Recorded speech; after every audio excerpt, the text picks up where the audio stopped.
I'm Shannon Kelly. I'm your MC for the evening. I'm thrilled to be here with you. It's a beautiful winter night that feels like spring, but we'll take it.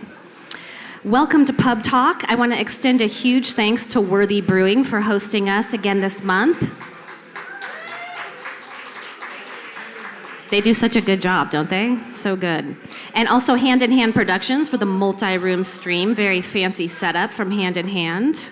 Thank you. Our generous PubTalk title sponsors are joining us tonight, as usual, so please welcome them. First up is Jordan Smith from VLOX Systems. Jordan, come on down. I know we switched up the order just a bit.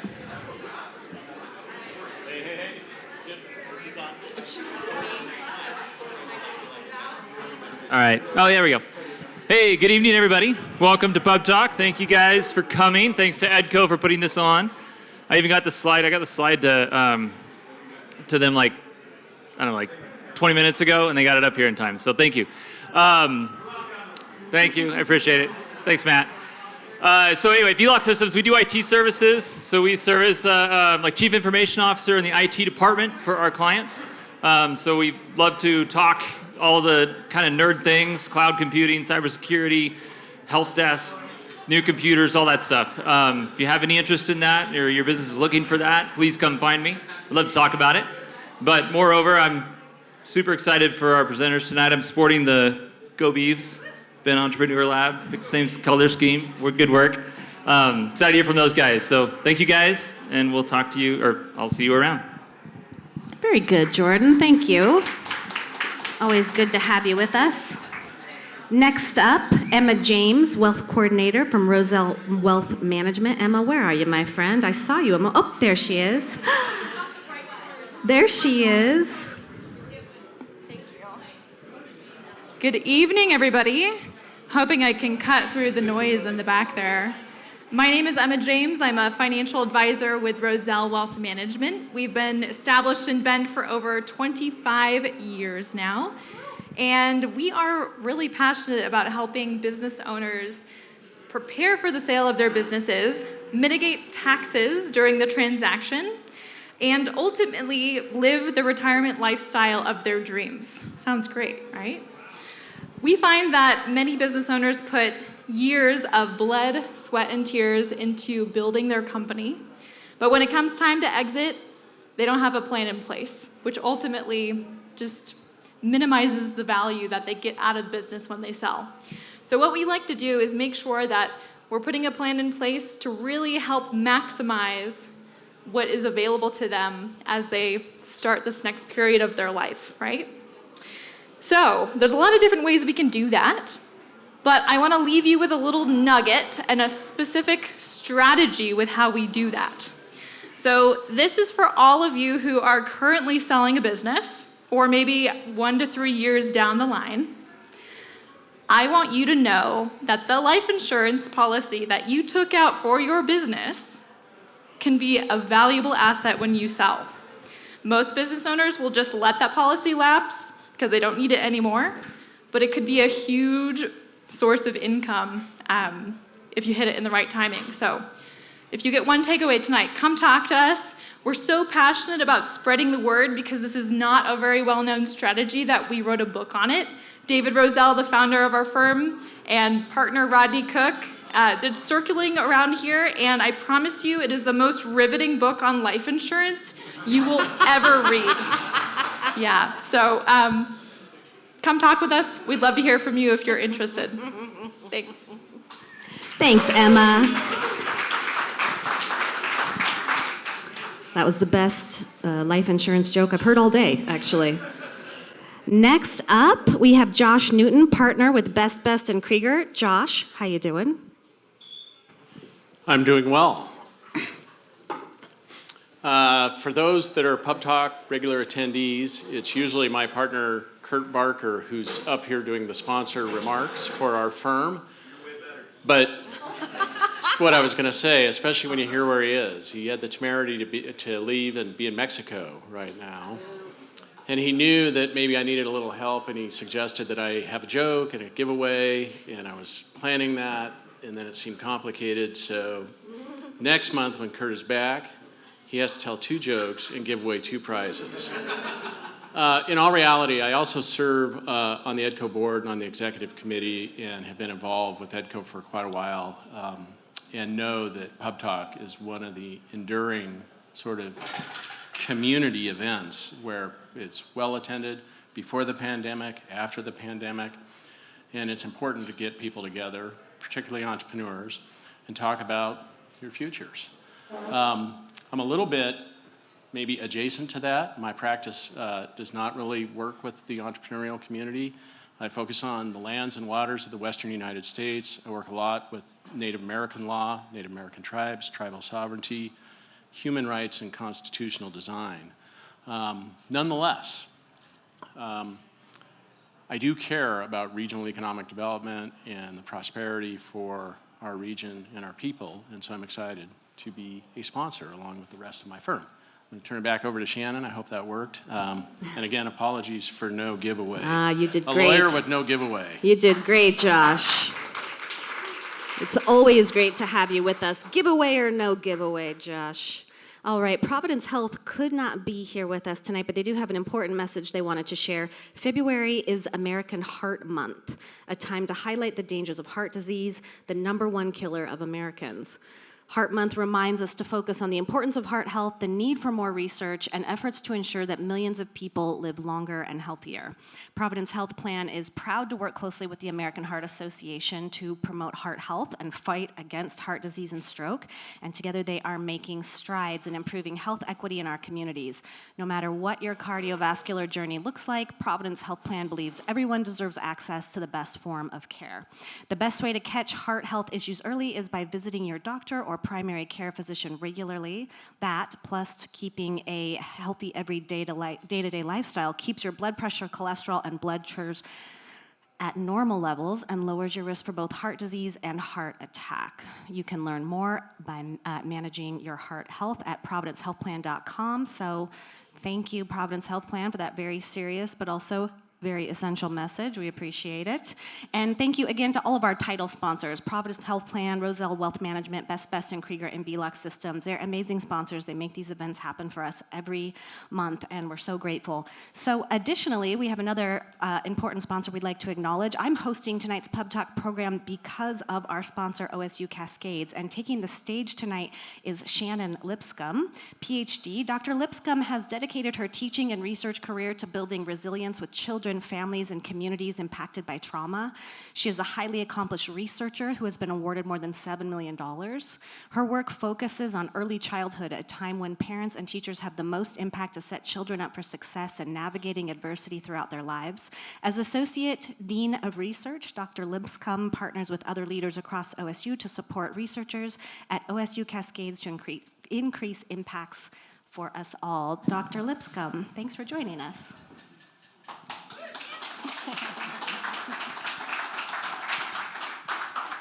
Thank you, Shannon, and good evening, everyone. We at OSU Cascades are delighted to be a supporting sponsor of EDCO, the PubTalk series, and helping to foster the abundance of creativity and innovation and entrepreneurship here in Central Oregon. The nature of my own work actually has never brought me to an EDCO PubTalk before, and I'm delighted to be here and learn about this world. And I thought I might just tell you a tiny bit about myself and why I'm here. So my own journey to this podium tonight began April 20th, 1999. That was the day of the Columbine school shooting. It was the largest school shooting in U.S. history at the time. And as a highly impressionable college student, I was deeply impacted by that. I wasn't directly impacted, but I really started to develop my passion. And at that time, I pivoted from a career path in medicine to one as a scientist of human development. So I've dedicated my career to figuring out how to prevent such atrocities and especially to cultivate resilience with children impacted by trauma. And that passion brought me to early childhood, but also to partnerships with communities, with schools, with nonprofits, and with governments here in Central Oregon, across the state, and throughout the country. Now, as the Associate Dean of Research for OSU Cascades, I get to support other faculty and student researchers in identifying their passions and pursuing the big issues that face us all in this complex world. As the Associate Dean for Research, I also get to do what I think is similar to what you all do with EDCO, I do for researchers. So harnessing valuable resources and hosting events that spark that creativity and innovation. And our researchers at OSU Cascades, they're taking on the grand challenges that are important to all of us here in Central Oregon and across the globe. I want to share just a few examples with you, and then I'll turn it back over to Shannon. So Dr. Elizabeth Marino, she is a national leader on the social science impacts of climate change. So you may not know, she was appointed to lead a new chapter of the White House's 5th National Climate Assessment on social systems and justice. Dr. Skylar Herzog is a hydrologist. He studies ground and surface water quality and movement, and he works directly with people who have a stake in that water, from private landowners to government officials. And they're working to improve water quality and access as we face climate change. Dr. Satoris Howes is a business professor. She's studying how to make the workplaces of today improve both productivity and employee satisfaction. And the final example I have for you tonight, and there are so many more, is Jill Hubbard, and she is co-leading a partnership between researchers and teachers to improve K-12 education in computer science to make it more inclusive. So at OSU Cascades, we are bringing this Tier 1 research university here to Central Oregon, and we're very proud to serve the region, and we welcome your partnership, and thank you so much.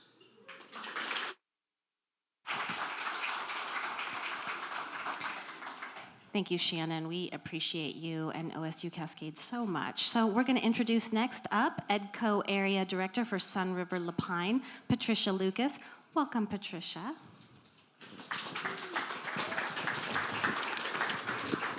Thank you, Shannon.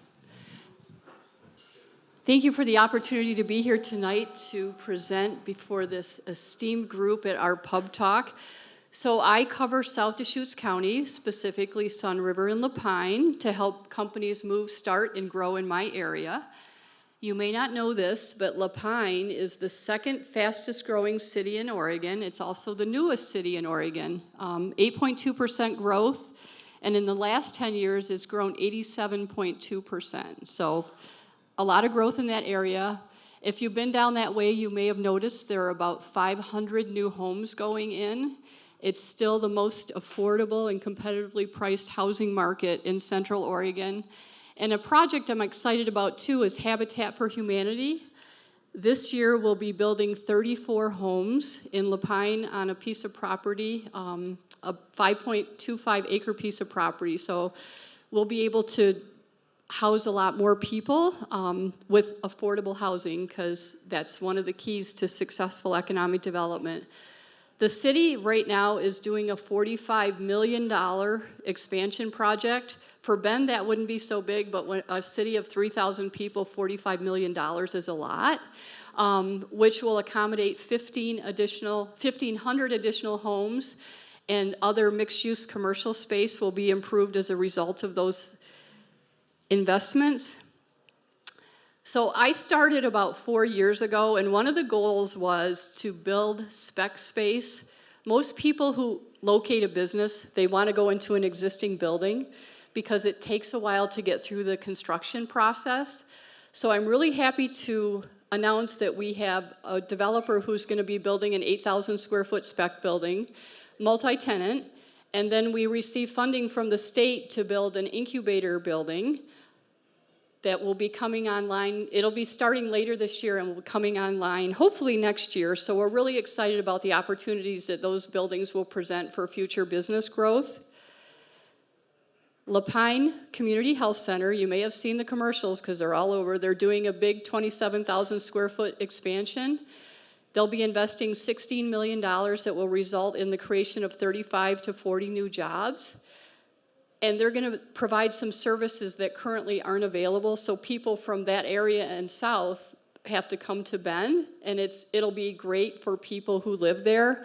We like to say we're going to have a high-rise in La Pine. It'll be 3 stories tall, because right now there are no buildings that tall in the community.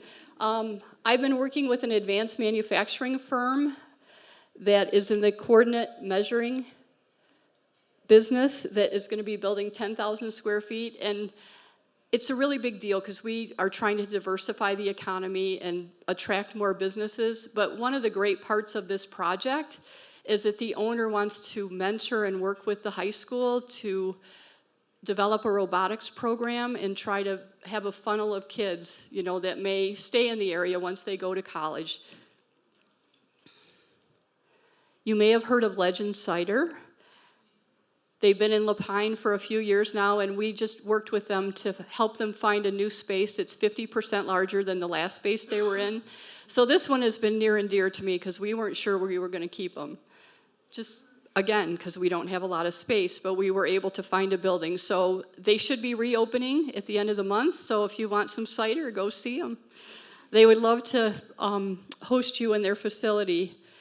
Childcare is a really big issue in economic development, and Mountain Star Family Relief Center has just opened a facility to help in that area in South Deschutes County. We need restaurants, and in the last year, we've had quite a few that have opened, some in storefronts, some in food trucks. I think lots of people in Central Oregon love their food trucks, but I would encourage you to come down and check out the new Mexican, Thai, and Italian restaurants that we have in South Deschutes County. Right now, there are 11 projects in the pipeline. If all of those come to fruition, it'll be an investment of over $44 million and 58 new jobs. So if you haven't been to South Deschutes County and you're looking for a business location, I would love to talk to you. Or if you just want to come down and see what the area has to offer, I would welcome you. Thank you.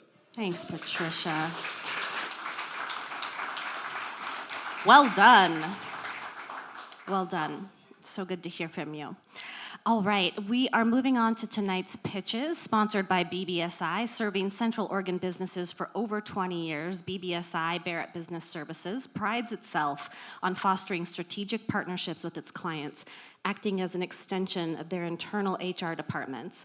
By gaining an in-depth understanding of clients' businesses, cultures, and objectives, BBSI provides proactive guidance and support to help drive organizational success, reduce costs, and grow revenue for businesses of all sizes. And Umpqua Bank.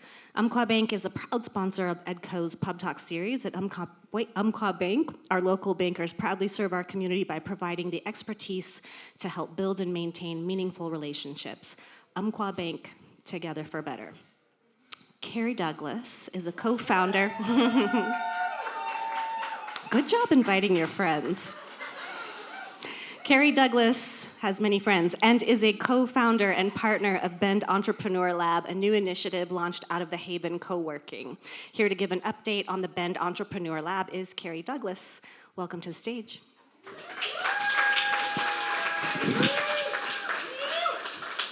Thank you, Shannon. Thank you for the excitement. We are launching Bend Entrepreneur Lab tonight, and so we're really excited too. So thank you for the excitement. It's fun to see so many friends in the room. I did not know that Shannon Lipscomb was going to be here tonight speaking before me. She is a doctor, and so she probably can't say inappropriate things, but I'm just a politician, and I can say anything. So I will share that we used to be about 10 years ago in a book club, wine club together that was called Women Who Get Shit Done. Katie Brooks was in that group. So it's amazing to see us all doing these really cool things now. Shannon was being super humble about her research, but it is nationally recognized and really important. So fun to see her. I tend to forget to do thank yous at the end. So I'll just shout out a couple of other people in the room that we're so excited to be partnering with, including OSU Cascades, EDCO, of course, Heartfire Creative, who helped get our website up tonight, Algify, Bend Tech Central. Thank you all for being here, and to all of our friends who are sporting our gear. And you too can get a Bend Entrepreneur Lab hat or shirt if you partner with us. So if for no other reason. So as Shannon said, my name is Carrie.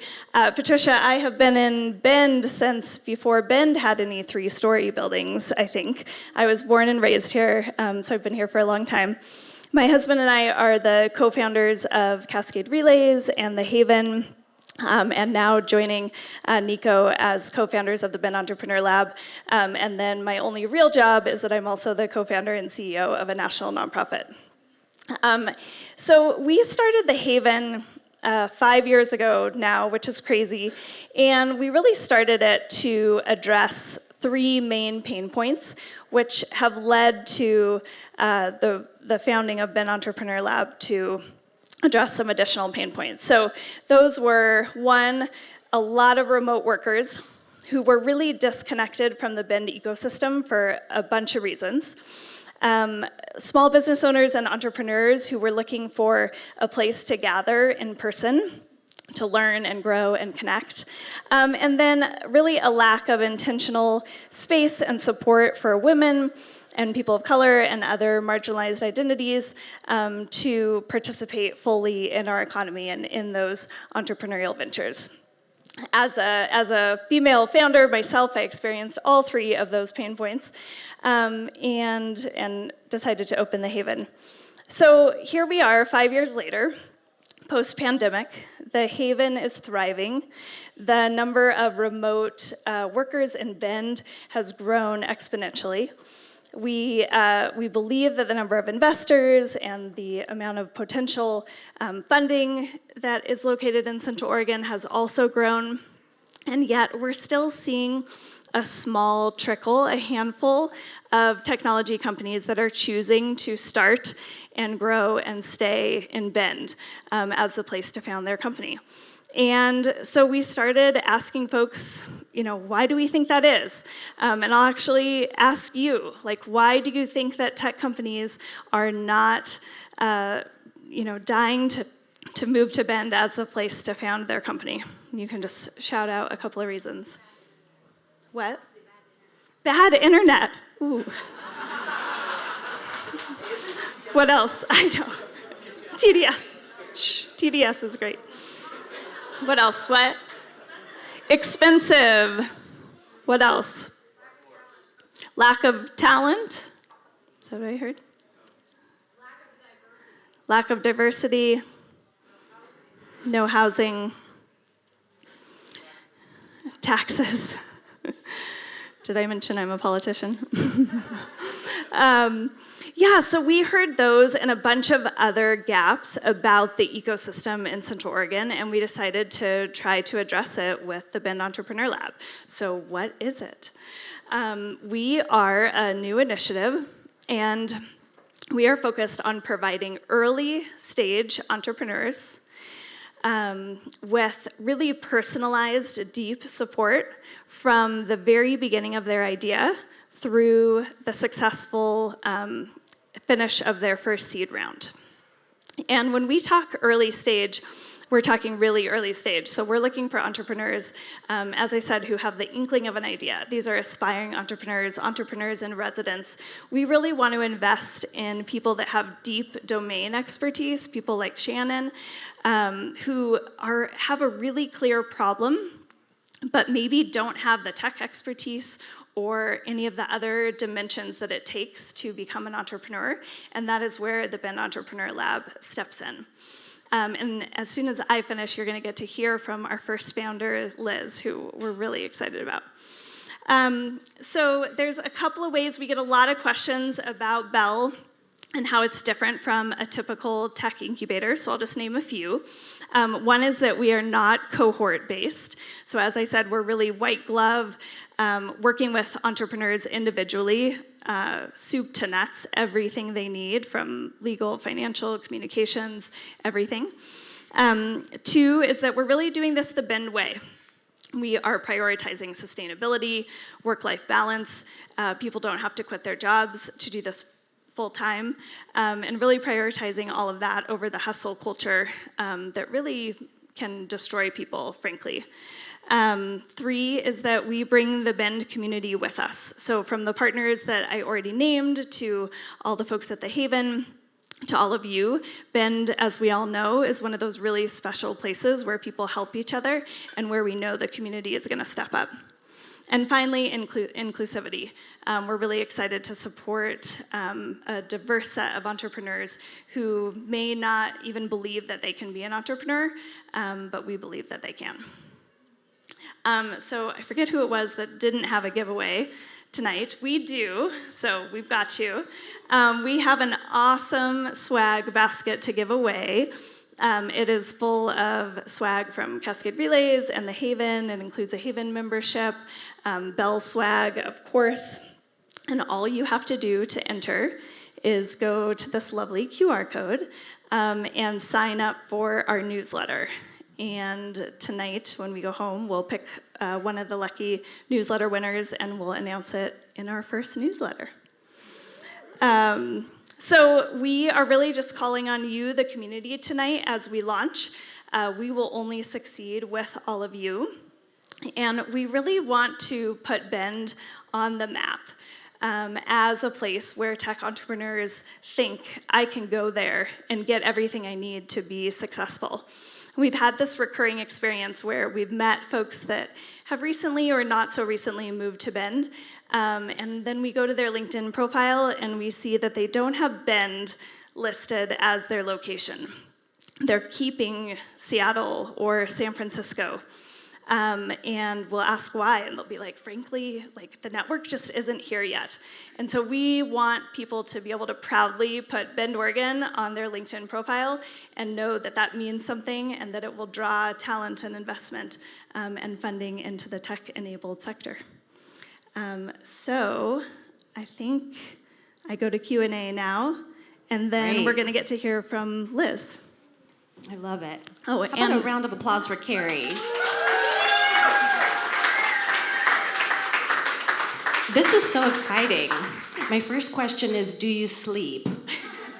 I mean, you really accomplish a lot, Carrie. It's impressive, to say the least. So Thank you. And before we move on, can I invite my Yes, co-founders absolutely. up, Scott and Nico? And by the way, I tried on one of our hats and asked a few people if I should wear it, and there was a clear no, so I'm not really sure what that meant, but... I'm not sure what that means either, but I think you made good choices. So, okay, so how did you all come to, like, what was the genesis? What was the moment you were like, we need to do this, we need to create this, and this is what we're going to call it? It's a great question. I think actually we were 5 years post opening the Haven and solving that problem, and then we get an itch for entrepreneurship again. So I think that's really the start of it. And then the second thing was really meeting Nicola, and then for the last 6 months, really trying to drive at what are some of the gaps that we have in our community. How can we support a sector that isn't generally thriving right now? And so we wanted to build upon what we've already built at the Haven, and that's what we're attempting to do with the help of our community. We will all succeed when we're able to accomplish great things together, and that's part of what we do with the Haven every day. Yeah, I agree. And I think, and if anybody isn't doing the math, you opened right before the pandemic started, and you're thriving. So I think we need to make a little bit of noise for the Haven. It's impressive. I was there at the launch party, and then I've been thinking about it a lot because I was at an event there last week, and I'm like... Yeah. It was 6 months to the day. We opened 6 months to the day and then shut down 6 months later. It was rough. And before we go on, I also want to note that I did a terrible job of pitching tonight because I forgot to tell you why you should believe in our team, which is like the cardinal sin. So let me just take just a moment to say Nicholas has a really impressive background of successful tech startups, as well as starting and growing 2 tech incubators, one in London and one in the United States. And then Scott and I are really building on our track record as entrepreneurs, but also as people that are good at developing community. And that's really what this is ultimately about. Amazing. Okay. And I'm sure we have some questions for these folks. So raise your hand if you do have a question. Yes. Is it only tech? I love that question. Thank you. So Ultimately, the solution needs to be tech-enabled because we are focused on solutions that have exponential growth potential.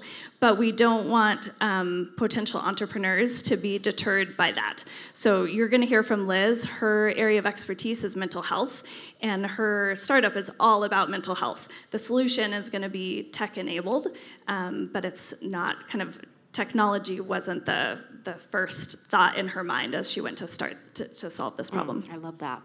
Okay, any other questions? Yes, in the back. What is the process in terms of how you select who should be part of it? So what is the process for how you select who's going to be a part of the program? So being an entrepreneur is something you don't learn in school. You know, it's a combination of attitude and aptitude. This year, in 2024, we'll really handpick a few entrepreneurs or aspiring entrepreneurs that have the right grit. And this is where the collective experience, everybody on stage here is an entrepreneur, not a first time, a repeat entrepreneur. We believe that together we can really identify kind of this unique characteristic that makes the individual kind of high potential in the world of entrepreneurship. But it starts with the entrepreneur. This is why we have entrepreneur as the key word. We're not an incubator. We are an entrepreneur lab, meaning we support, enable, and elevate people that have the domain expertise and the talent, but may not know it. And so should people just get in contact with you? Yeah, I was going to say, technically, QR code, swag bag. One of the choices is that you can tell us that you're a potential entrepreneur, and that's all you need to do, and then we'll reach out and meet you. Do you worry about getting absolutely flooded with connections? It's been insane. We just put it up on LinkedIn and social media a couple of days ago, and there is clearly a thirst for this ecosystem to be developed. We get emails every couple minutes. I love it's to a little hear that. I love to overwhelming, hear but- that. I mean, I'm nervous for you, but I love to hear it. Okay, I think I had another question over here. Yes. What's the difference between a tech-based incubator and a consumer product incubator, and why does that make y'all special? What is the difference between a tech-based incubator and a consumer product incubator, and what makes you special? Yeah, so I mean, ultimately the industry. So we love our friends at Cultivate Bend and Bend Outdoor Works. I don't know if they're here. We've learned a lot from them, and what they've been able to do to foster those startup ecosystems is exactly what we're going for, but in the tech space. We just have a little bit of a different model. So Bend Outdoor Works does a little bit more of a cohort model. Cultivate Bend, I think, is more network focused and a little more informally focused. We're really joining your team as your co-founder and working alongside you to build the company. But otherwise, same idea around building a robust ecosystem and Bend around tech. Okay, any other questions? Yes. What are the expectations that an investor could have? What are the expectations that an investor could have? Expectation of investors. Investors are always looking for quality deal flow, right? So this is our emphasis. It's not quantity, it's quality. And most people believe that innovation is an art. It's not. I'm a big believer that innovation is a science. There is a discipline around innovation that allows you to de-risk the startup every step along the way. And based on my experience, most of the mistakes are made in the first 6 months of the company around people and around product market fit. So it's a long conversation, but expectations are around quality, and we believe that if we can present a quality product, i.e. a team with the right idea and the right definition of the minimum viable product, investors will come. I love it. Well, I think we could talk with you all a whole lot more, but we're going to talk with Liz and want to hear more through that story. But I hope you'll come back and check in with us and let us know how it's going, because this is very exciting. Thank you. Yeah. Yeah, and we just want to say thank you to all. And the main point for you to take it off, we are building this together with incredible partners with OSU Cascades, EDCO, and most importantly, our community. So help us, and let's all build this together. So let's be a part of this success and build the tech sector bigger and better in Bend. Thank you. Love it. Love it so much. Thank you, Carrie, Nico, and Scott. Scott, are you thinking about going into politics? I feel like you've got the You get the cadence for it, my friend. Okay, so next up now we're gonna hear from Liz Sprague. She is co-founder and CEO of Golden Thread. Liz has partnered with the Bend Entrepreneur Lab to build an exponential startup with the mission of helping mental health professionals increase their passion and purpose while reducing burnout. Welcome, Liz. Thank you. So first, I just want to say thank you. Thank you to EDCO and everyone for putting this on and everyone for coming. Tell me if I'm too quiet and just be like, push it up, Liz, push it up. We'll see how I do. I usually talk to people one-on-one. I would like to first, before I jump in to Golden Thread, talk about Bend Entrepreneur Lab and how helpful it's been, kind of provide some color and illustrate how it's helped me. So first off, we're really based in this cool methodology called design thinking. And what I love most about it is that it's user-centric, really creative, fun, and collaborative. Also, the Haven co-working space is so beautiful. If you haven't been there, please go for a visit. It's inspiring, and it's just a really great place with brilliant minds and really kind and fun people. You'll hear me say fun a lot. It's important to me. And then Belle has helped me with business coaching and mentoring. This is my first time as an entrepreneur, so that's been really crucial for me. And just a quick example of a roadblock and what they did. I was running into a strategy issue, and we got a bunch of people in a room with a bunch of Post-it notes and Sharpies and whiteboards, and I left that meeting with concrete solutions and clarity and confidence. So yeah, okay, now me. Okay, I am Liz Sprague. I am a mental health counselor in town. I work mainly with teens and adults, a few kids here and there. My favorite modality is EMDR, if you've heard of that. And I got my master's here at OSU Cascades. And previous, I worked in nonprofit strategy consulting at a company called Bridgespan, that is a wing of Bain & Company. And before that, I went to University of Chicago and studied public policy. So, the problem that we are hoping to address with Golden Thread is the mental health crisis in the US. 1 in 3 US adults has depression or anxiety, and this number is just going up for a multitude of reasons. And then in terms of therapists, counselors, 1 in 4 of us quit in the first 2 years. And this is after spending tens of thousands of dollars on our master's program and blood, sweat, and tears. So it's a big sacrifice. So we're hoping to help empower therapists, reduce burnout, and ultimately help clients. So let me paint a quick picture for you of a therapist who might use our product. Maybe his name is Jim, and he has 20 to 30 clients on his caseload per week. He's pretty busy, he's rushing around, and normally between each client you have about 5 to 7 minutes. And you're thinking, okay, what did they tell me last week? Which intervention did we do? What step are we on? And where are we in the roadmap, in the treatment plan? You're maybe looking at some notebooks from trainings you went to and kind of scrambling to best prepare. And Jim, maybe he's a little tired. He had a fun weekend. He's like, I don't want to think about any of that. I'm just going to ask how their week was and a couple other deep questions. But insert the Golden Thread. The Golden Thread helps Jim know exactly where he is on the client's treatment plan. He knows summaries from maybe months of sessions with his client, and he's just really ready, prepared, excited, and he feels like therapy is fun again. And he's just passionate about his work and making change. So our solution is a software tool that would have a roadmap component to it, as well as note-taking abilities and summarizing. It's pretty fun. And how did we get to this product? Well, Belle was really helpful for this. We did, back in June, an ideation blitz, which meant putting 24 therapists in a room and just coming up with all the ideas we could and hearing about them and their problems. And then we moved to scenario interviews with kind of the top ideas that came out of the blitz. And then we narrowed in on a solution. And we've been interviewing a therapist, counselor, mental health professional, one after another and really editing our minimal viable product based on what their feedback is, because we want to build it so they'll buy it and it will help them. Right now, we have a click-through demo, and that's kind of where we are today. So in terms of competition, there are a lot of programs in the tech space or softwares that are trying to replace the therapist with AI. So like, have your own AI therapist. There's a company called Woebot doing this.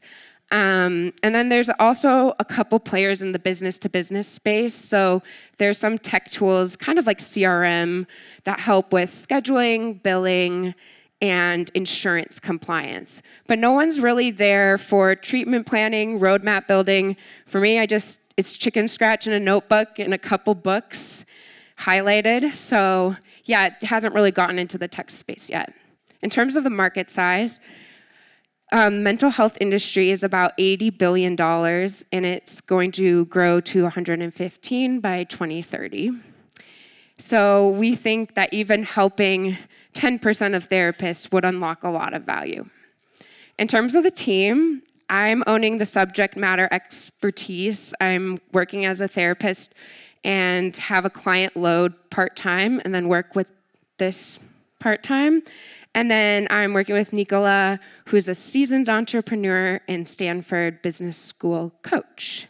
So how could you get involved? We really want to be a bend-first company. So if you have any interest and you're great at UI or UX or just want to be on our advisory board, we would love for you to come find us afterwards and find a way for you to get involved. And I'm also interviewing lots of therapists. I've extended my network. So if any of you are a therapist or friends with a therapist, we'd love to let them click through our demo and give us all of their feedback and tell us what they love and what they want to see more of. So yeah, thank you.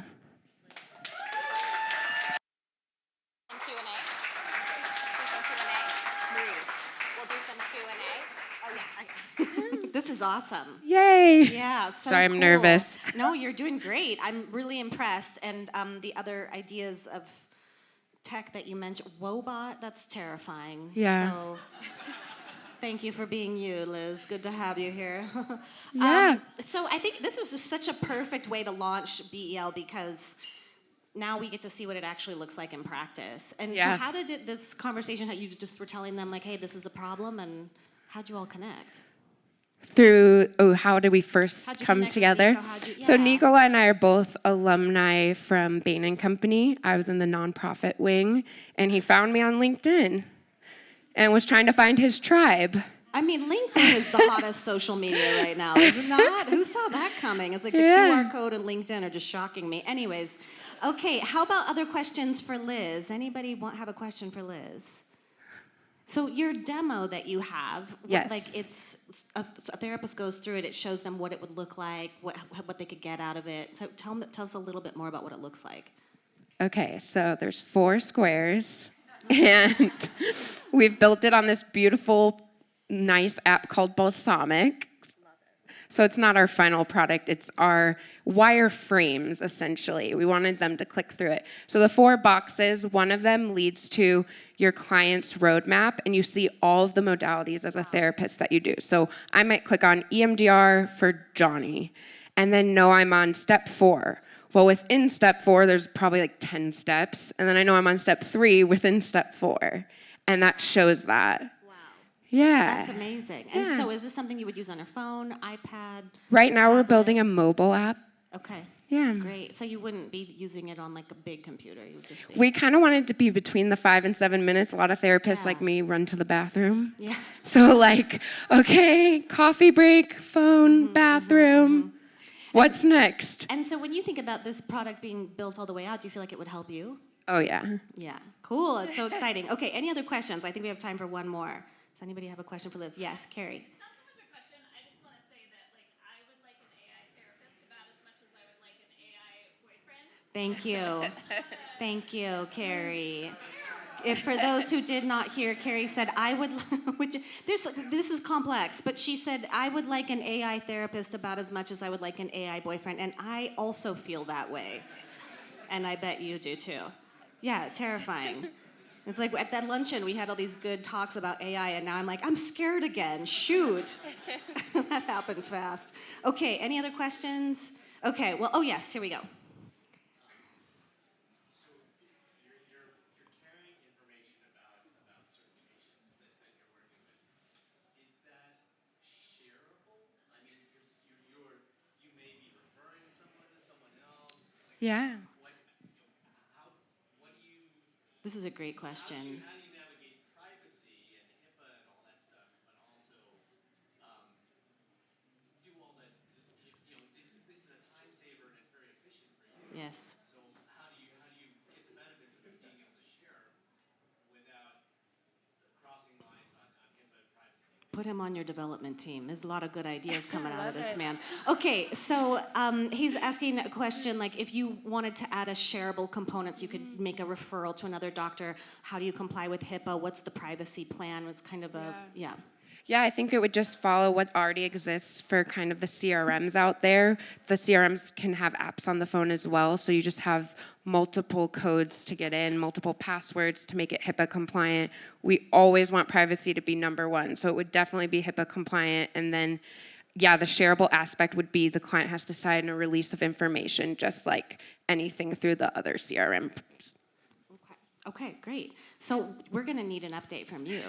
Yeah, so please stay in touch. Thank you for coming tonight. This is so awesome. I'm so excited for you. Well done.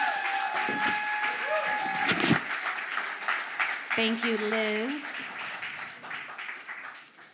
Love the enthusiasm from the crowd tonight. Okay, next up, our next company pitch is sponsored by Sensiba San Filippo. Business activities in Portland or Multnomah County. Stay proactive with our state and local tax team, ready to assist you with the latest tax updates. Learn more at sensiba.com. And next up, we will hear from Kyle Henry, CEO and co-founder of Tune.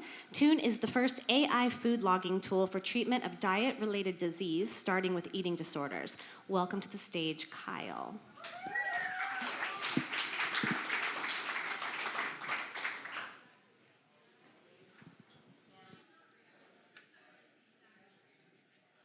This is spatial AI. These points are being generated by LiDAR, which is a laser sensor on the back of the iPhone, and working in combination with AI to create 3D models for a highly accurate food quantification process. We are the first company to do this, and we're going to revolutionize digital healthcare. I'm Kyle Henry, CEO and co-founder of Tune, and we're building clinical-grade food logging. Sorry. There we go. We're building clinical-grade food logging with AI and LiDAR for diet-related disease. I met my co-founder, Richard, 6 years ago, and what I know now is that Richard is just ahead of his time. In 2005, he was getting into AI, but in 2017, he was talking about something called spatial computing, and I'll come back to that. But what we really converged on was our shared opinions about diet-related disease. However, 100 million Americans are affected by it, and there's very little, in our opinion, that's being done about it. And so we started to talk about his experience as a researcher. He's been involved in cancer research as a scientist for many years, and he told me that food data was something that was a struggle for him. To get high-quality food data always was a struggle. In the early days of cancer research for him, he was always trying to link nutrition with cancer and cancer outcomes. Wasn't able to do that, but that's because food logging sucks, and that's really the only way to say it. Food logging is cumbersome and inaccurate depending on how you're doing it. And that's the problem that we've been working on since 2021. But I'm his counterpart, and I'm a biohacker and a health nerd, which I know is very rare in Bend, of course. and honestly, I think he brought me in because I'm just really crazy, like we talked about with entrepreneurship. And I just keep asking questions, I keep going. And I've talked to over 100 people about this problem, people in the industry, doctors, dietitians especially, And I learned something that was really profound, which is that medical professionals don't know what their patients are eating. Validated this problem within that industry. And in 2021, when Apple came out with LiDAR on the phone, that's when Richard and I knew that this was our opportunity. And that's when Tune was born, and we were going to build our entry point through food logging. So here's our MVP, which we've been hard at work on. As you can see, in 5 seconds, with a 5-second scan, we're able to calculate macros and calories with kitchen scale accuracy. In the last year, we went from 0% accuracy to 78% accuracy with a team that's working part-time, which we're really proud of. And also to give you a little context, ChatGPT currently is we've tested it, and it's under 50% accuracy with regards to food quantification. So food quantification is very hard. This is the hard problem. Food identification is a solved problem. And that's because, and LiDAR is really the key here. Apple recently, if you are following them, recently released the Vision Pro, which has a LiDAR sensor in the center of the head, the device. LiDAR is becoming on more and more devices. The growth rate of LiDAR smartphones and devices is huge, will continue into the future. And LiDAR is going to be a big part of what we do in going to market. One thing that's important to understand is that LiDAR, out of the box, is really good at mapping the room. It could scan this room and create a great 3D model of the walls, of tables and chairs. It's not very good with small items like food. So that's where we've built our algorithms, focused our research and development around using LiDAR, cleaning up the sensor, and making it accurate and able to understand its environment. There's also a little bit more involved in our special sauce, and this, we believe, is patentable. We've gotten better, we've gotten smarter with understanding food. We've understand that certain food situations need to be identified with our AI and sent to different strategies. We're currently using 3 strategies. Our AI identifies what, as the plate comes in, which strategy would be best, and obviously in the hopes of the highest level of accuracy for food quantification. And like I said, we believe this process is patentable. A lot of people ask me, why has this problem not been solved yet?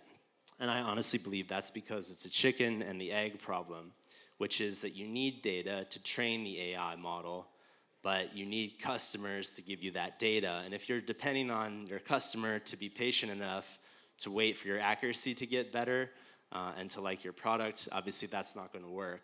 I think the biggest mistake is that a lot of our competitors that I've seen out there, and even companies in the past, have gone straight to the consumer market. I think that's a fatal mistake, and we're not going to make that mistake. We're actually going to be focused on the eating disorder market, specifically the eating disorder clinic market, and I'll tell you why. Obviously, it's a massive market and a massive problem in itself. Food logging is a very interesting and complex problem that we're solving within that market, and I'll get to that later. But eating disorder clinics, so they're these brick and mortar treatment centers that are all over the country. They have kitchens, they have staff, they prepare 3 meals a day. People that are on site or people that live in the area that are receiving treatment will come there for meals. This is a ton of food data. There's also a mechanism in place where that data is being measured and tracked and logged, and so we can partner with them, obviously serving their needs on a number of things with their virtual programs, which is a big part of their growth that they're looking for into the future. But on the on-site side, we would get a huge benefit out of having that data, having that baseline data, and expanding our research and development program. To give you an idea of these populations that we're looking at over the next 5 years, they're huge. This space is full of apps that serve these audiences today. So again, we're going to be selling B2B. We're going to be selling to treatment apps that are in eating disorders and diabetes, and as well as IBS. I've talked to CEOs in companies in treatment apps, and all of these in these populations, all of them say the same thing: food logging is terrible. We don't have any solutions. We would love it if you can pull this off. Please do. So we continue our work. But don't take it just from me. I've done a lot of research. I talked to a lot of people, but we ran surveys with over 100 dietitians. We told them about Tune. They got really excited. They keep asking us when it's going to be ready.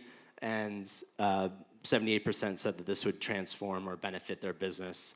In addition to that, 84% said that food data accuracy is a problem that's affecting care. So right now, we are serving iOS only.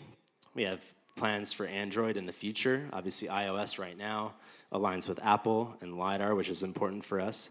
And right now, we have 4 signed LOIs with companies in the treatment app space. We're, as I said, talking to eating disorder clinics literally this week. And we're going to be conducting pilots in the second quarter of this year. Our business model will be charging per user per month. I think these numbers are actually very conservative, and I'm thinking about these numbers at scale as we look next year to scale with some of the bigger providers which we're building relationships with now. These are some of the biggest eating disorder treatment apps that are out there. They have over 1 million users, so our plan is to pilot with them and scale with them in 2025. Richard and I are really proud of the team that we've built, and I could talk probably for 10 minutes about each of them, but I'll make 2 notable mentions, and they're just to the right of me.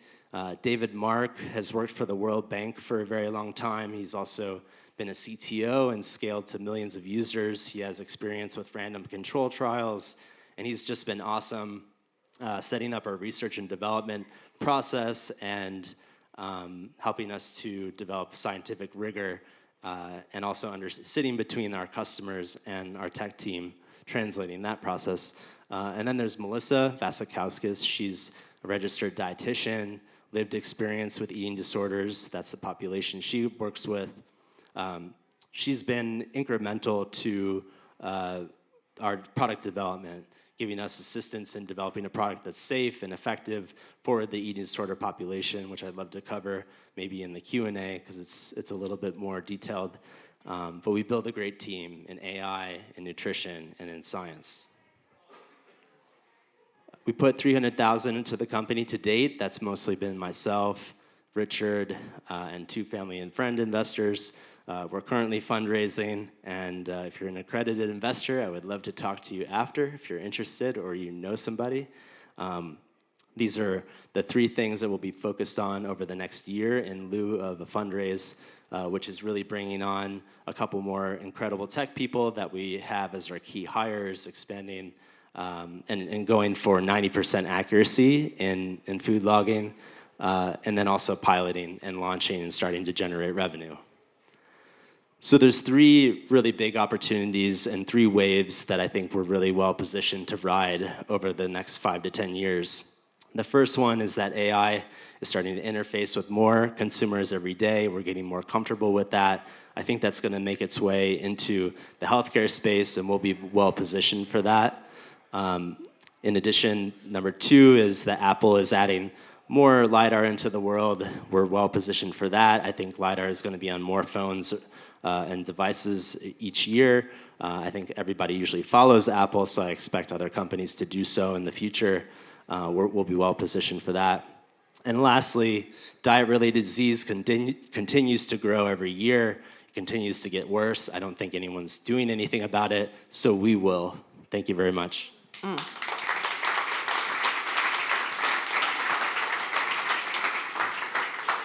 This is so cool, and I'm curious, are there people in the room who have logged food on an app, if you're doing that? Yeah, so a few. It is cumbersome. So are you going to make a new app, or are you going to fix all of the existings? Yeah, great question.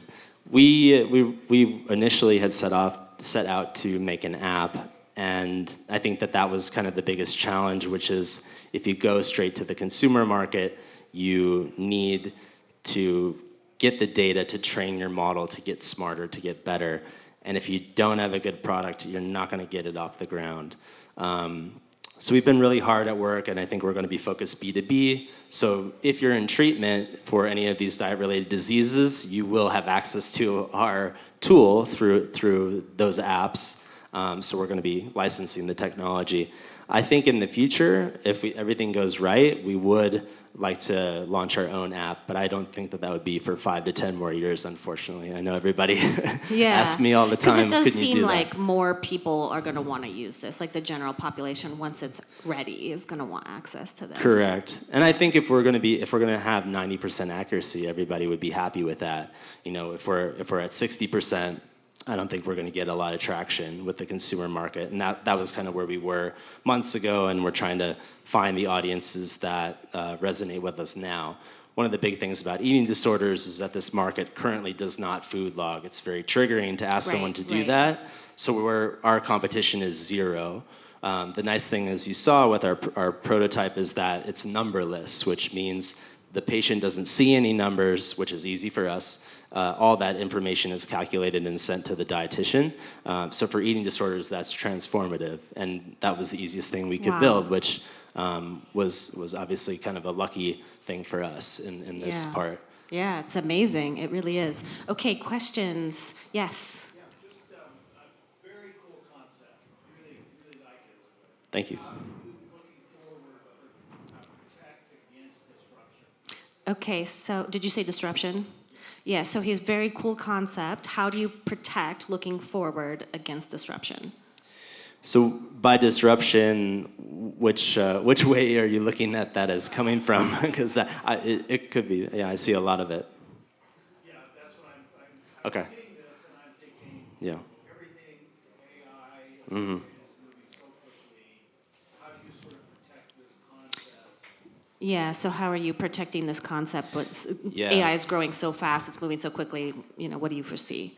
Yeah, great question. So I think one thing is we're doing is we're avoiding the consumer market, because I think that's going to be a battle, between the MyFitnessPal and Weight Watchers against ChatGPT and, Google's Gemini. They're all going to be battling for food logging with the consumer, and we don't want anything to do with that for the next 5 years. And I think focusing on these niche markets, I just don't think there's going to be a lot of competition, especially eating disorders. It's just such an underserved market. It's overlooked. It's, there's just not a lot of resources. It's underestimated. I don't think people realize what a big problem it is unless it's directly affected them. Right. I do see a lot of that. A lot of people ask me also, why you? Why are you getting involved in eating disorders? And to be honest, it does affect the women in my family, so it is something that is close to home in that way, and that's driven me to try to make this better and better, and also build a team that can help me do that. Yeah, it has been an area of very little movement forward for a very long time. Okay, another question. I think I saw somebody over on this side. Yes, in the back.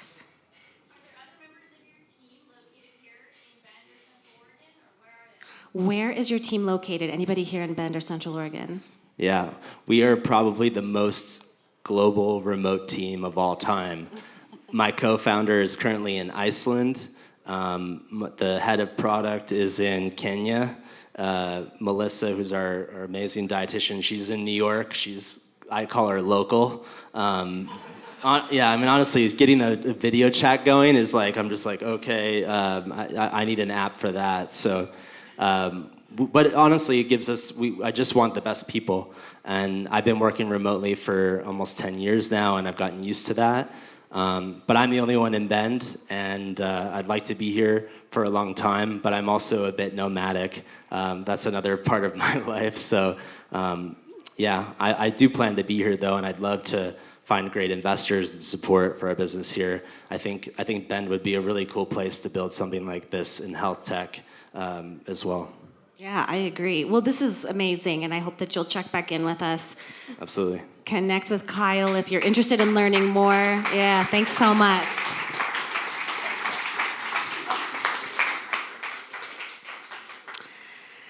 Thank you, Kyle. It's time to give a big shout out to our new EDCO members, Basics, Bell Lap Adventures, Bremick Construction, IBA, International Business Associates, Moss Adams, Nine Peaks Solutions.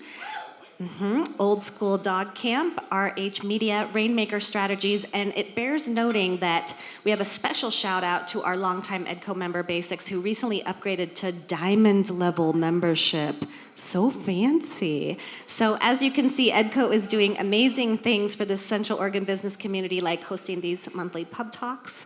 And there are QR codes on the tables and on this screen where you can easily sign up to become an EDCO member, or you can reach out to Team EDCO for more information. And now we are on to our next presentation, our next pitch presentation, presented by TDS, a proud supporter of EDCO and Pub Talk events. They value being a part of Central Oregon business community. TDS offers high-speed internet, phone, and offers TV, providing connectivity and integrating all your favorite streaming video services for both home and business. Since TDS acquired Ben Broadband 10 years ago, roughly $100 million in infrastructure investments have been made across Central Oregon, future-proofing connectivity needs, as well as ensuring the most advanced technology and network available. Our fiber optic network continues to expand through new business and residential construction projects to keep up with our rapidly growing community and its technology demands. As a pillar of TDS's core values, over the same 10 years, TDS has given back nearly $1 million to charitable partners such as the Giving Plate, Boys and Girls Club, the Humane Society, Family Access Network, Sleep and Heavenly Peace, Latino Community Association, and several other great charitable organizations providing local impact. Please go to hellotds.com for further details. And of course, COCC, across Central Oregon, educators of students in kindergarten through college are celebrating February as Career and Technical Education Month. Central Oregon Community College is proud to be a CTE sponsor for our region's high schools, employers, industry associations, and workforce development organizations. Together, COCC helps current and prospective students gain real-world skills, and explore careers to find their passion, and have varied options for both college and career success. CTE offers students of all ages what they need in preparation for high skill, high demand, and high wage careers. Happy Career and Technical Education Month from COCC. Our final speaker to take the stage is Christian Ray, founder and CEO of LMTD. LMTD has reimagined the art e-commerce landscape by empowering artists to promote and sell verifiable editions of their work globally. To tell us more about LMTD's vision, let's welcome founder and CEO Christian Ray.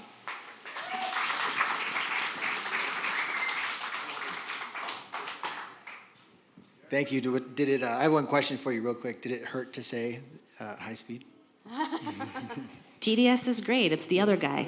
It's the other guy. Well, thank you very much. Thank you guys all for being here tonight. As Shannon said, I'm Christian, the CEO and co-founder of LMTD, and together tonight with my co-founder Kyle up front, you guys all know him, we get the pleasure of introducing you to our startup. Now, before I get started, I want to send a quick thank you to the EDCO team, to Brian, Nicole, and Megan for producing the event tonight and giving me the opportunity. I'd also like to thank Worthy for the food, the venue, and of course, the beer, which is most important. Last but certainly not least, all of you for giving me the next 10 minutes to share a little bit more about what we're building. Now, when it comes to startups, or any business for that matter, there are two things that every successful company must have. First, it has to solve a problem. And second, it has to have a passionate team that's just crazy enough to pull it off. And fortunately for us, we have both. But let's start with the problem that we're solving. Selling art is hard. Talk to any artist you know, they'll tell you this is true. The stigma of the starving artist is 100% real. In fact, only 5% of artists today make over $100,000 a year, with 85% making $25,000 or less annually. And while many have been able to grow their audience online, very few know how to actually monetize that audience. Sadly for all of us, that means more and more artists drop out of their trade, they get real jobs, and we miss out on their beautiful creations that they otherwise would have made. And that is exactly what drives our mission. Our mission is to empower and educate artists to sell more art so they can end the struggle of the starving artists for good. So how can we achieve this mission? Well, along with myself and my just crazy enough team, I bring 23 years of experience in technology and marketing to LMTD. Learned on my sometimes bumpy and sometimes smooth path through the internet business landscape. My career started at Fujifilm in Rochester, New York, just after the .com bubble burst, and during the peak of the digital photography revolution. After 11 years at Fujifilm and 3 more at G5 here in Bend, I took the leap into entrepreneurship, where for the last 9 years, I've helped businesses of all sizes, including startups, grow and scale online. Now, my journey has given me some pretty amazing opportunities, really a front row seat to see some incredible innovations take place. Watching the digital camera completely transform the photography industry. Or the smartphone give people the ability to take and share photos instantly across the world in just a snap. Today, something that sounds pretty pedestrian, but at the time, it was revolutionary. And whether it's the digital camera or blockchain and AI, there's just something special about watching innovation unfold. And the more that I watched, the more that I fell in love. And now, other than innovation, of course, my beautiful wife and my 3 daughters, and yes, I said 3 daughters, please say a prayer for me.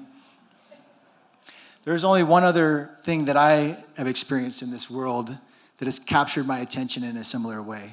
Art has this unique ability, if you find something that speaks to you, to grab a hold of you and never let go. Artists' ability to tell the story of the human existence through their creative genius is incredible. And today, the art market is experiencing an incredible amount of disruption. Ripe with opportunities and peril at every turn, it's harder and harder for artists to know where to focus their energy to grow their career. So how is Limited going to help artists navigate this landscape? Like most entrepreneurs, we have a lot of great ideas, but of course, you need to start with one. And since we really believe in real physical art in the real world for real humans, that is where our MVP story begins. We're building the next generation of limited edition art online. Starting with limited edition print drops, our marketplace platform will deliver automation and authenticity, scarcity and quality, so our artists never, ever have to work for this dude. Let's be honest, nobody really likes this guy, right? So we'll equip our artists and empower them to use using technology, automation, and a roadmap to add an average of $125,000 a year to their online sales, empowering our artists to stay artists as long as they want. Artists like Megan, one of our early adopters, she loves selling limited edition prints online but hates logistics. She's tried a couple print-on-demand platforms but was burned by quality. And with her reputation on the line, she just can't risk it.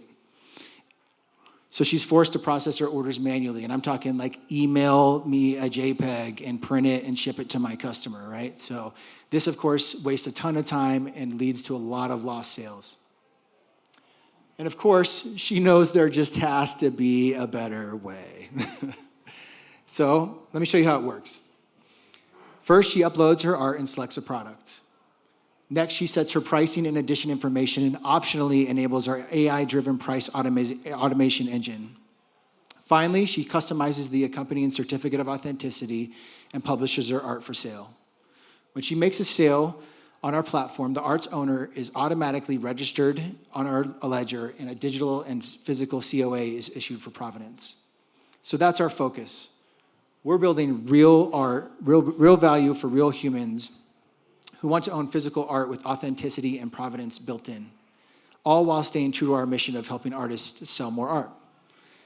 Now, since I presume most of you aren't full-time artists, I'd like to share a brief history of the art world so you can see how powerful verifiable authenticity can really be. Now, it's pretty well known that in the art world, crazy stuff happens all the time, which honestly is what makes it so interesting for a couple entrepreneurs that love hacking new markets. However, the last few years have been especially bananas. And this is exactly what it looks like. This is a banana duct taped to a wall that sold at Art Basel Miami in 2019 for $120,000. They're still looking for the banana. No one knows what happened to it. So at the time, that was pretty crazy until this happened. Do you guys remember when NFTs took over the world? Now, I, like most of you, so much so that at their peak, the market cap in May 2022 was $29 billion for NFTs alone. So the next part is where I like to have a little fun. I'm gonna show you guys some art. I'm gonna ask you to tell me what it is and how much it sold for. And even if you have no idea, just guess anyway. We'll have some fun with it. So first up is this one. Any ideas? What is it and how much did it sell for? Pink cotton ball. So this is an NFT actually by an artist named Pac, and this sold for $91.8 million. in December 2021. All right, one more. It's a little bit blurry. Yes, more people recognize this one. This is Beeple's Everyday, and it sold at auction by Christie's for $69.8 million in March 2021. Now, watching this all unfold, really in utter disbelief, I only had one natural reaction, which was a resounding WTF. But like most bubbles, whether it's the tulip craze of the 17th century, the dot-com bubble in the 90s, or NFTs, eventually they all go pop. But like most trends, if you're paying attention, after the dust settles and the smoke clears, there's something to be learned. Consumers will tell you where the value is if you watch closely. And if NFTs and blockchain have taught us anything, it's that the art story, its scarcity, and its record-proving authenticity and ownership can dramatically increase its value. So our go-to-market strategy kicks off with the release of our MVP in Q2 this year. We'll prove our model and market to validate product market fit, where we'll simultaneously recruit 100 select artists to run limited drops on our platform. Now this model, you can do the quick math, right? $125,000 a year times 100 artists, that's $12.5 million in volume that we'll process on our platform, enabling them to experience more success from their art while giving us exposure to their audience for a cost of acquisition that we really like. Another part of the art market that we really like is the size. It's absolutely massive. $69 billion worldwide in 2023. And so the question is, of course, how do we capture our share? Our revenue strategy is pretty simple. We take 5% on transactions, we average about 30% margin on our print sales, and eventually we'll roll out a SaaS model when we have a feature set that justifies the ask. Now listen, I'm really excited about what we're building personally. I've been a fan of art for a long time. I caught the bug at Fujifilm early in my career, but I'm even more excited about the team that I've put together to take this to market. A mentor of mine early in my career told me to be successful, you need 3 things. First, you need a really good team. Second, you need to work a lot. Third, you need to get a little bit lucky. So for me, knowing that the team was first on the list, I set out to build one that would dramatically increase our chance for success. A team of builders that are aligned on our vision, have market expertise, and are just crazy enough to pull this thing off. My co-founder, Kyle, he leads our roadmap and our engineering team, but most importantly, he keeps my big aspirations back here on Earth so we can deliver one goal at a time. And Tor, a longtime friend, one slide late there, longtime friend and an award-winning designer and collector, brings a lifetime of our expertise to our team. Along with Tor, Mehdi, Louis, and Hill give us a really strong founding team to go to market. And now, of course, the ask of you. Well, first, we appreciate your feedback. We're always learning, we're always listening, always trying to get better. Second, we need artists. We're looking for artists that are full-time in their career, are not exclusively gallery represented, and are looking to grow their sales. And then lastly, of course, if you're an accredited investor, we'd like to eventually keep you updated on our progress and invite you to partner with us to scale our model. Then finally, scan this QR code. On the other end is a Google form. We'd love you to sign up for updates. I promise I won't spam you. I'll just tell you about what's going on, all the good, the bad, and the ugly that goes into building our startup. And then lastly, thank you guys. Thank you for giving me the opportunity to present tonight, and I look forward to taking your questions. Kyle, this is so cool. So how do you pick the artists? Yeah, so a lot of artists that have a profile have demonstrated some success online with selling prints, A is required, have some form of an audience that we can help them leverage on social media, and then are willing to kind of try new things and aren't totally into the dark side, which is they're going to make $1 million on NFTs. And so they have to be producing new work. Totally. Yeah. On a pretty regular basis, right? Yeah. Okay. And Shannon, sorry if I could invite my co-founder Kyle Yeah, to come on stage up. with me too, because if it gets too geeky, I'm going to default to him. Yeah, and I actually called you Kyle. I was like, get Kyle up here, but Yeah, we got Kyle, we got Christian. Okay. Questions from the audience for these two? Yes, in the back. So real world assets are like a big one right now, and the challenge has always been how do you actually tie the real world asset to the actual asset? Yeah. Okay, so real world assets are a really big deal. How do you tie that to the actual product? Like it needs trust. Yeah, how do you, How do you, yeah, needs trust, why do you have Yeah, trust? so I'll talk a little bit about that, and then I'll let Kyle answer the rest. But I think primarily for us in real life, right, it's training for a reason online and in human spaces, right? Because people like to hold on to stuff, right? People have seen a lot of crazy stuff, a lot of crazy valuations happen, and they're like, it was here and now it's gone, and what happened to all my money, right? So that's our focus, like real life, real human, people that actually want to collect things. And limited editions for me are kind of like the gateway drug to actually buying originals, right? And so we can provide a lot of value by growing the profile for our artists, not only with helping them sell their originals, but also helping grow their profile so they can get brand deals, right? And that's a big part of how they make money. But technically, I'll let Kyle answer the rest of that question. All right, well, getting right to the heart of the matter, you hit on the biggest problem that we have, right? From a technical perspective, it's a really hard problem to solve, and in that sense, we're not trying to solve it right away, but rather see what the market demands.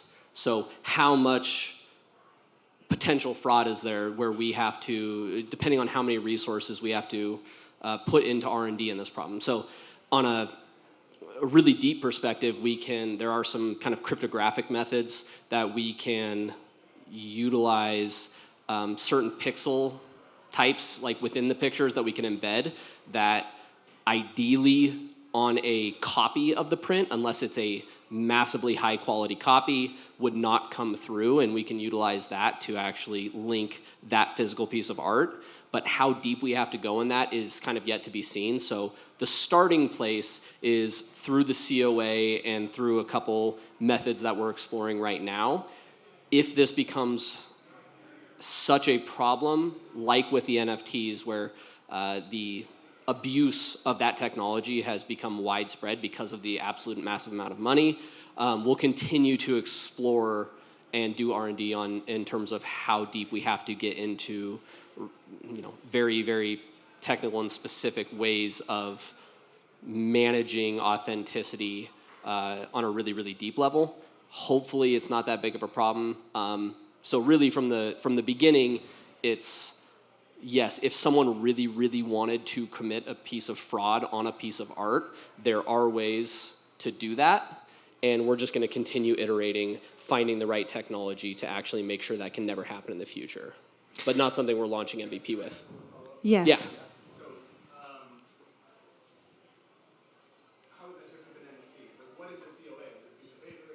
How is it different from NFTs? Yeah, so there will be a digital and physical piece of paper. So a piece of paper gets actually sent with the piece of art that they will have. There will also be a digital NFT that's attached to their account.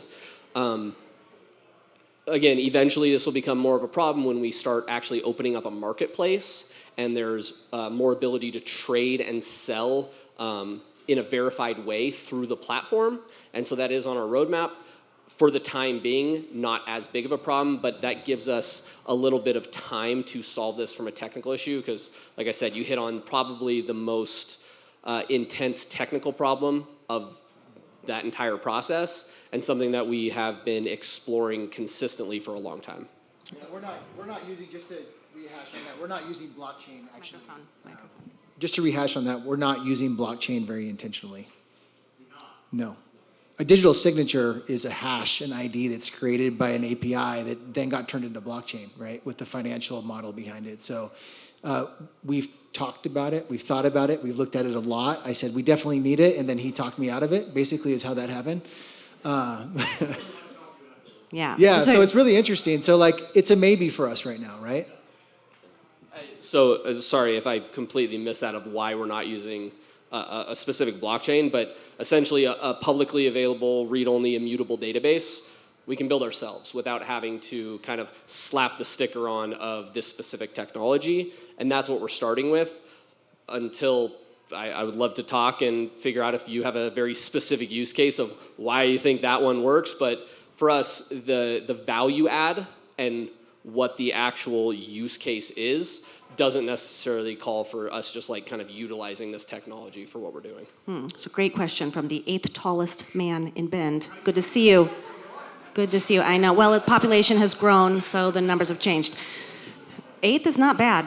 It's not bad. I'm still very tall. Okay, any other questions? Yes, I think I have one in the back.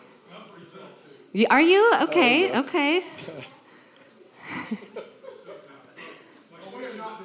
Actually, your presentation talked about selling prints. Yep. What are you selling, like other art media, like oils or sculpture? Yeah, this is a great question. Yeah, So so- you're talking about selling prints. Are you interested in also selling other media, oils and watercolor or sculpture or whatever? Yeah, so there's a, everyone that has Apple Pay knows that there's an NFC reader in a phone, right? Like a LiDAR scanner, only not quite as cool. You can use to pay and check out at the store. You can also use that to verify something via a digital signature embedded on a chip called an NFC tag, right? So that's one of my other crazy ideas that said, we definitely need this for MVP, and Kyle said, do we really though? So absolutely, we are interested in doing physical limited editions. There's some really cool artists doing some really cool stuff with physical object limited runs. But again, on our roadmap, right? So we want to really stay focused on a highly scalable model to sustain our business in the market so that we can do whatever we want, right? And we'll have learned a lot along the way. And these prints could be like a print of an oil painting. Of course, yeah. Yeah, okay. I think just expanding on that, one thing that Christian mentioned was a little bit of AI that we're starting with in our pricing model. One of the other things is just in terms of the entire process of our MVP, we're going to be collecting a lot of data. And what we're going to be utilizing that for, kind of for future roadmap, you're getting a sneak peek, is figuring out how best to price things dynamically in a limited edition sense, whether that is a limited edition print or even an original. So that can be expanded into all different types of mediums, all different types of sales, whether it's, like Christian always likes to say, one of his favorite ones that we're gonna look for in the future is sneakers. I don't know if anyone here is actually into the sneaker market, but that is absolutely huge. And so utilizing the data that we gather and the kind of knowledge that we can garner from that data, over time we can expand into all different types of sales, all different types of mediums, and utilize a lot of what we're going to do now to build the core value of the business into what is going to be long-term roadmap items. When you were talking, I thought sneakers could work on this thing for sure. People are into it. It gets big. Really I are. do have a question related to that. What do you have a sense of what the range would be in terms of dollar amount for these pieces? It's going to range a lot, but Christian has the expertise there. Yeah, so really we're looking at something that's accessible for everyone that has gone through the first purge of their art purchases, right? After college, just like MDF board furniture, you kind of grow up and grow out of your current art collection, right? It all ends up in the garage collecting dust, and then you're like, I actually have nice stuff now. Like I might want to put something that I'm proud to talk about on the wall. And so you look around and you're like, yeah, that's kind of cool, that's kind of cool.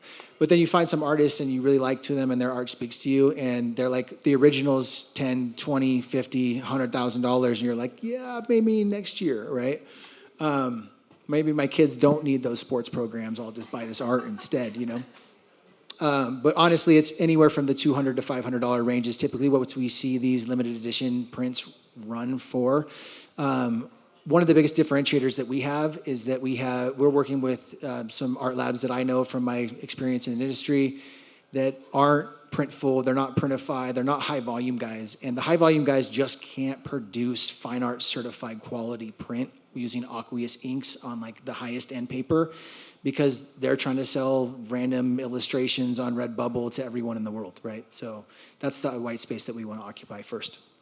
Now, I don't know if anyone else does this, but I might buy a print and then take 14 years to frame it. Will you have an opportunity for people to order it framed?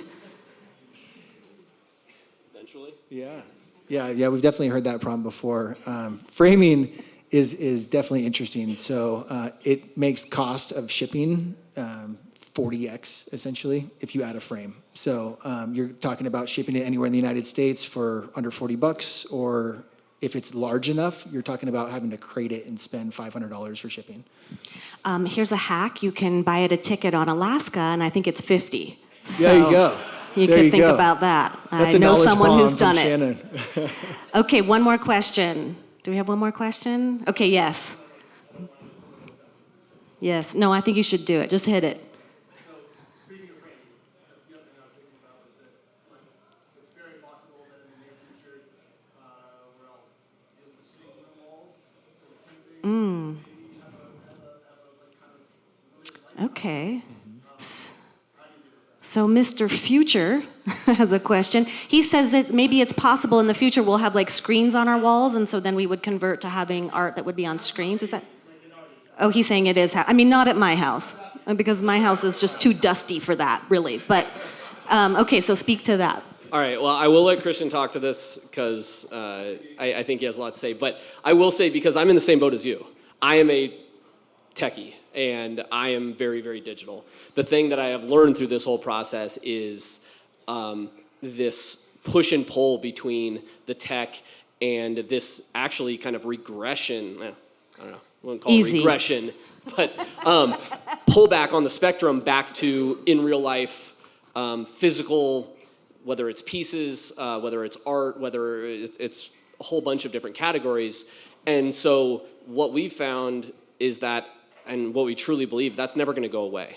So there will always be people like you, maybe like me, where our kind of life revolves around tech, but there's still going to be this desire to have something special from someone who did something unique with their hands. And I think more than anything, maybe people like us can appreciate that, because you also know how easy it is to also create something that sells for $91 million that is like super simple really with a computer, and you're kind of scratching your head saying, where's the value? Where something like what these artists are going to be producing really truly has that tangible value that you can look, feel, touch. And I don't think that's ever going to go away. Yeah, and I'll just add a little bit to that, right? I mean, if anyone saw Sora come out on X, right, your mind is blown. But before that, it was DALL-E, it was generative art. But I think all of our artists that are on our beta list that I've been interviewing for years, talking about this idea as we've been kind of thinking about like an MVP, but a minimum scalable MVP, have all came back and said that all of this like tech really just makes the original, the real thing made by a real human even that much more valuable. So I think that's been a really cool like reinforcement and validation that we're on the right track. Yeah, I love that. Well, this is fascinating, and I hope that you guys will come back and check in with us again, and I have some artists for you to talk to, so this is very exciting. Thank you. How about a round of applause for Kyle and Christian? Yeah, thank you. Okay, you guys, don't leave, don't leave. You're always asking me, when's my next comedy show? Guess what? It's tomorrow night, the Lip Sync Smackdown. It's gonna be at Open Space. It'll be hosted by the Nightlight Show, and it will benefit the Casey Anseth Legacy Foundation, which is all about the art, my friends. So Christian and Kyle, I expect to see you there. Other than that, we hope to see you at the Prineville Annual Luncheon on March 4th. March PubTalk will be right back here on the 21st. Sun River Lapine Luncheon on April 3rd. Redmond Annual Luncheon on April 11th. Thank you for coming tonight. Special thanks to Worthy Brewing and Hand in Hand Productions. I'm Shannon Kelly. I can't wait to see you again. Have a great night.